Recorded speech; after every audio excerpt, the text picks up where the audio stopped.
बिस्मिल्लाहिर्रहमानिर्रहीम। आज कोरोना की डिटेल के बारे में बताना है। कोरोना कैसे आया ये मैं पहले वीडियो बता चुका हूँ। कोरोना की वैक्सीनेशन क्या कर रही है, कोरोना से कौन कौन से मकासद हासिल किए गए हैं और इस वैक्सीनेशन के बाद क्या होने वाला है। कोरोना जो है ये दुनिया का सबसे बड़ा झूठ है। ये वीडियो में मैं प्रूफ दे चुका हूँ।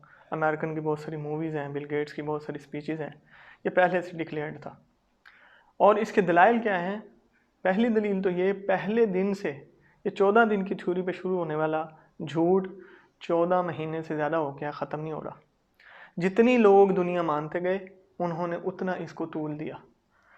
दूसरी दलील ये है कि ये जो जब से SOPs आई हैं हर मुल्क ने, और ख़ास तौर पे गल्फ़ में जहाँ मैं रहता हूँ, हर मुल्क ने उसको फॉलो किया SOPs को कि 14 दिन के लिए लॉकडाउन, 14 दिन के लिए ऑफिस बंद, 1 महीने के लिए सब कुछ बंद, ट्रांसपोर्टेशन बंद, सब कुछ बंद किया, लेकिन फिर भी क्यों फैलता चला गया।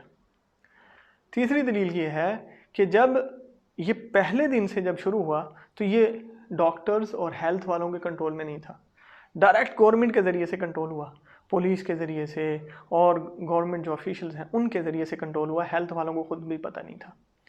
अगली दलील ये है कि जब ये कहते थे ये टच से फैलता है तो मास्क क्यों पहनाते हैं, मास्क पहनाते हैं जी ये मुंह से आएगा कुछ, तो फिर टच से क्यों डरते हैं।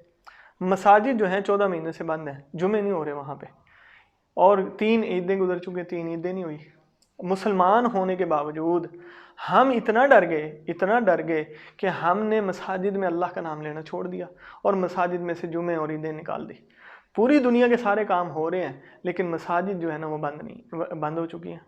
अब वहाँ पे जब आप मॉल, यहाँ पे बड़े बड़े मॉल हैं, जब आप मॉल में जाते हैं हर चीज़ को हाथ लगाते हैं, हर चीज़ को टच करते हैं, मर्ज़ी से उसको छोड़ देते हैं, सब्जियाँ अपनी मर्ज़ी से सिलेक्ट करते हैं, डेफिनेटली बहुत सारी चीज़ों को हाथ लगा के आधी चीज़ें छोड़ के आ जाते हैं, कोई पाबंदी नहीं है। लेकिन कुरान मजीद 14 महीने से लॉक है, आप उसको हाथ नहीं लगा सकते।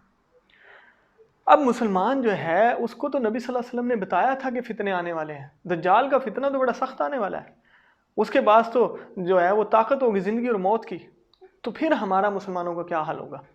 ये जो न्यू वर्ल्ड ऑर्डर है, शायद आपको पता नहीं है, मैं बता दूं, न्यू वर्ल्ड ऑर्डर ज्यूज़ की एक थ्योरी है जिसके मुताबिक वो पूरी दुनिया के अंदर एक हुकूमत बनाना चाहते हैं, एक मज़हब डिक्लेयर करना चाहते हैं, एक करेंसी डिक्लेयर करना चाहते हैं, पूरी दुनिया में एक बादशाह बनाना चाहते हैं। अब पहली शिक जो वो कोरोना की वजह से इम्प्लीमेंट कर रहे हैं कि पूरी दुनिया में एक हुकूमत बनाएंगे।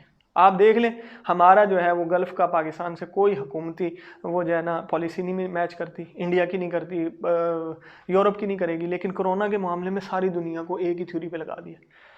कोई हुकूमत अपनी मर्जी से लॉकडाउन नहीं कर सकी, इसको ऊपर से पॉलिसी आती है।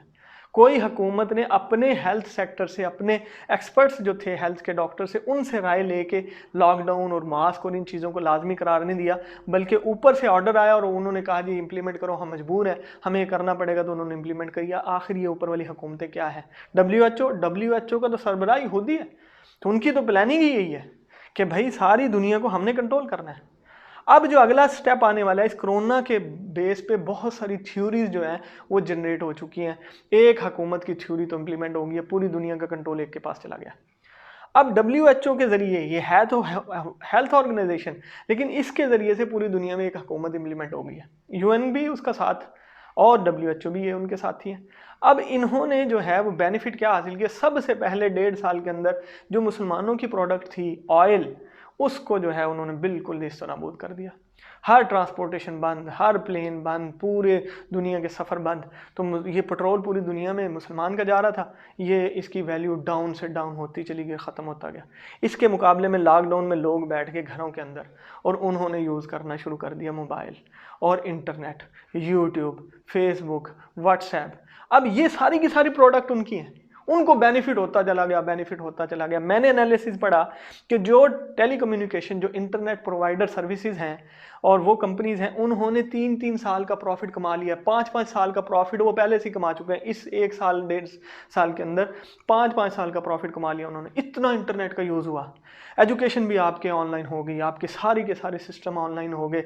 तो ये सारी की सारी मीटिंग्स हैं, सारे के सारे प्रोसीजर हैं, वो सारे ऑनलाइन हुए, तो उनको बेनिफिट होना शुरू हो गया।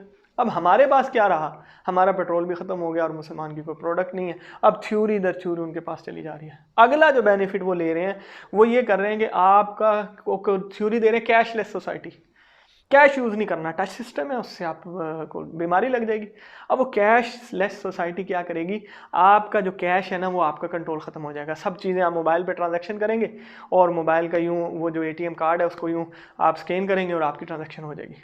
वो एटीएम कार्ड भी बीच में से निकल जाएगा, इवन कि आपका पासपोर्ट, आपका आईडी कार्ड, वो सारा का सारा डिजिटाइज हो जाएगा और वो मोबाइल के अंदर चला जाएगा, सारा डाटा उनके पास जाएगा, सारी टेक्नोलॉजी आपकी उनके कंट्रोल में चली जाएगी, आपके पास कुछ नहीं रहेगा। तो एक हुकूमत करना और लोगों को कंट्रोल करना इंतहाई आसान है। हम ये समझते हैं गवर्नमेंट इसलिए बनाई जाती है कि वो हमें फैसिलिटेट करे, हमें जो है ना सहूलतें दे। हालांकि गवर्नमेंट का मेन पर्पस जो होता है ना वो ये होता है how to control people and how to control their money. ये दो पर्पस हैं पूरी दुनिया के अंदर ये हुकूमत बनाने की थ्योरी, लोगों को कंट्रोल करना और उनकी आमदनी को कंट्रोल करना। ये कोरोना की वजह से उन्होंने लोगों को कंट्रोल किया कि पूरी दुनिया के अंदर वबा मर जाएंगे और उसकी बेस पे सारी दुनिया को कंट्रोल किया। मुसलमान को अल्लाह रब्बुल इज़्ज़त से सीखना चाहिए था, उनके पास तो कितनी बेस्ट थ्योरी है, कायनात का जो खालिक और मालिक है उसने हर चीज़ का हल दिया है, लेकिन मुसलमान उसको छोड़ के दूसरों के जब उस पर डिपेंडेंट होता है तो वो भी हलाक हो जाएगा। अब नबी सल्लल्लाहु अलैहि वसल्लम की तालीमात से जब सहाबा से सीखते हैं तो फरमाया कि कोई भी मर्ज, वबा, कोई भी चीज़, आफत ऐसी नहीं आएगी कि पूरी दुनिया को एकदम हलाक कर दे सिवाय क़यामत के। दूसरी बात, कोई भी वबाई मर्ज 70 दिन से ज़्यादा एग्जिस्ट नहीं करता। ये उन्होंने अपने नबी से सीख के सहाबा कराम ने ये पैरामीटर दिए हैं कि कोई भी वबाई मर्ज 70 दिन से ज़्यादा एग्जिस्ट नहीं करता और वो एक कौम या एक इलाके पे आएगा, पूरी दुनिया पे एकदम नहीं आएगा। ये हमने नबी सल्लल्लाहु अलैहि वसल्लम से सीखा ही नहीं है, हम चल गए इनकी थ्योरी पर, इन झूठे प्रोपेगेंडे पे चल पड़े, तो हमारा अब सब कुछ कंट्रोल है। बैतुल्लाह भी कंट्रोल हो गया, वो भी बंद हो गया, मस्जिदें भी बंद होगी, ये जुमे भी बंद हो गए, ईदें भी बंद होगी। पहला ये एक मज़हब था पूरी दुनिया के अंदर जो अपने मानने वालों को हर हफ्ते में एक दिन में इकट्ठा करके अपना पैगाम दे देता था, वो बंद हो चुका। अब जो है इससे क्या हुआ, कोरोना अब ये कहाँ जाएगा जी, वैक्सीनेशन लगेगी जी इसकी। हमें तो नबी सल्लल्लाहु अलैहि वसल्लम ने ये सारी चीज़ें बता दी थी कि ये फितने आने वाले हैं, बीमारियां नहीं, वबाई मर्ज नहीं, फितने आने वाले हैं, दज्जाल के पास कंट्रोल होगा, वो तुम्हें कहेगा मुझे मान लो, उनको मत मानना। वो नबी सल्लल्लाहु अलैहि वसल्लम ने ये नहीं कहा तुम्हारे माल छीन लेगा, गाड़ियाँ छीन लेगा, ज़मीन छीन लेगा, तुम्हारे घर छीन लेगा, नहीं, वो कंसेप्ट छीन लेगा बस। वो नज़रिया आपका चेंज करने के लिए कहेगा, वो अपने आप को मनवाने के लिए कहेगा, यही कोरोना कर रहा है, मानो मुझे। तो हमें फितने से बचने के लिए नबी सल्लल्लाहु अलैहि वसल्लम ने एक बात समझाई है, और वो ये कि फितनों को, दज्जाल को भी जब आपके सामने तुम्हारे मुर्दा बाप को, माँ बाप को खड़ा करके कहेगा, ये देखो तुम्हारे माँ बाप को मैंने ज़िंदा कर दिया, ईमान वाला उस वक़्त कहेगा कि मुझे अब यकीन हो गया तो दज्जाल है, क्योंकि मेरे नबी ने बता दिया था ये कंट्रोल अल्लाह के अलावा किसी के पास नहीं है, तू दज्जाल है, तू झूठा है। जब इतनी बड़ी, और वो मार देगा, कत्ल कर देगा, वो ईमान वालों को मार देगा। कत्ल का हो जाना मुसीबत नहीं है, लेकिन ईमान को ज़ाया करना बड़ी मुसीबत है। इसीलिए आप सल्लल्लाहु अलैहि वसल्लम ने फरमाया उनकी जो दज्जाल की जो जन्नत है, सहूलियात है, वैक्सीनेशन है, ज़िंदगी है, वो अल्लाह के लिए हो, जहन्नम है अल्लाह के यहाँ, कि उसकी मान लेंगे। मैं सिर्फ ये अटैचमेंट इसलिए दे रहा हूँ, ये हो उन्हीं फितनों का हिस्सा है तो जो दज्जाल को सपोर्ट करने वाली हैं, ये उनका हिस्सा है कि ये हम उनकी थ्योरी मान लें तो ये क्या है, हमें ज़िंदगी मिल जाएगी। ज़िंदगी और मौत तो अल्लाह के हाथ में है, लेकिन जब अगर वो रियली फितना आ भी जाए तो फिर भी हमें उसको नहीं मानना, चाहे वो हमें कत्ल कर दे। अब मुसलमान को इतने मजबूत कंसेप्ट नबी सल्लल्लाहु अलैहि वसल्लम ने दिए थे, लेकिन मुसलमान जो है इन फितरों में फंस गया। और कुरान का एक बेहतरीन असूल था कि जब भी कोई फासिक कौम का शख्स तुम्हारे पास कोई ख़बर लेकर आए, उसकी तहकीक कर लिया करो। अब हमने इसकी क्या तहकीक की है, कोई तहकीक नहीं की, हम उनके पीछे लग गए, कोरोना कोरोना मार देगा मार देगा। अगर ये कोरोना फैलने वाला होता तो जिन लोगों को हुआ उनके रूममेट जो छड़े रहते हैं, बैचलर्स रहते हैं, उनके रूममेट सबको हो जाता। और अगर ये होता, उनको किसी को चेक नहीं किया। मैं यहाँ पे बहुत सारे लोगों को जानता हूँ जिनको कोरोना हुआ, वो 20-20, 30-30 या 50-50 एक बिल्डिंग में रहते हैं, लेकिन उनको किसी को नहीं चेक किया, ना उनको हुआ। अगर किसी घर वाली औरत को हुआ तो मर्द को नहीं हुआ, उनके बच्चों को नहीं हुआ। तो फैलने वाला होता तो सबको होता, और जो है वबाई मर्ज होता तो बच्ची, इनके बिल्लियाँ, कुत्ते, जानवर सब मरते, लेकिन कुछ भी नहीं हुआ। ये फैलने वाली बीमारी का एक बहुत बड़ी निशानी है, लेकिन कुछ भी नहीं हुआ, लेकिन हम झूठी थ्योरी के ऊपर लग गए सारे के सारे। अब वैक्सीनेशन जो आ रही है, कोई गवर्नमेंट जो है उसकी गारंटी नहीं देती कि वैलिड है, अथेंटिक है, इससे आपके बाद आपको कोरोना नहीं होगा। कोई गवर्नमेंट और मैन्युफैक्चरर भी ये गारंटी नहीं देते। इवन कि जिन लोगों ने वैक्सीनेशन लगवाई है उनसे एक फॉर्म फिल करवाया जाता है कि मैं अपनी मर्ज़ी से लगवा रहा हूँ। शुरू में अब अपनी मर्ज़ी से लगेगा, बाद में ये कहेंगे कि ऑफिस आने के लिए भी वैक्सीनेशन लगाओ। अब बहुत सारी एयरलाइंस ने अनाउंसमेंट कर दी है कि आप वैक्सीनेशन लगवाएंगे तो आप एयरलाइन में सफ़र करेंगे। बैतुल्ला में जाने के लिए सऊदी अरब हुकूमत ने और उन्होंने ऐलान कर दिया वैक्सीनेशन की 2 डोज होंगी तो आप हज और उम्रे पे आ सकेंगे। ये अब स्कूल के लिए भी इम्प्लीमेंट होना शुरू हो जाएगा, लाजमी हो जाएगा। फिर ये जो है आपके ऑफिस के लिए भी लाजमी हो जाएगा।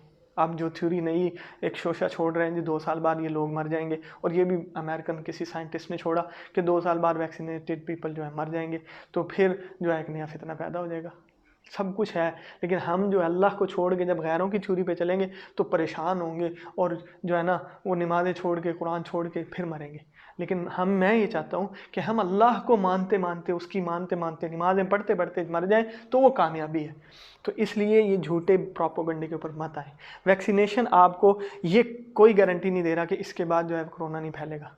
ये कोई गारंटी नहीं दे रहा कि जिसको कोरोना हुआ था दोबारा पॉजिटिव नहीं आएगा वैक्सीनेशन के बाद, कोई गारंटी नहीं है। उससे दूसरे लोगों को नहीं फैलेगा, कोई गारंटी नहीं है। ये सोशल डिस्टेंस ख़त्म हो जाएगा, कोई गारंटी नहीं है। टच सिस्टम के लिए आज़ादी हो जाएगी, कोई गारंटी नहीं है। ये मास्क हट जाएंगे, कोई गारंटी नहीं है। फिर वैक्सीनेशन के पीछे हम क्यों लगे हुए हैं?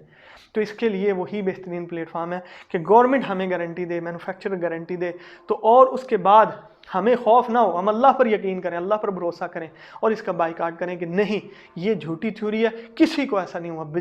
चंद बड़े शहरों के अलावा कहीं से कोई कोरोना के केसेस और कोई उनको केयर नहीं कर रहा। क्या पाकिस्तान के अंदर 20 करोड़ में से सिर्फ ये 8-10 शहर ही हैं जिनके अंदर कोरोना और आबादी है, बाकी सारी दुनिया में कहीं नहीं है, और पूरे पाकिस्तान में कोई आबादी नहीं है।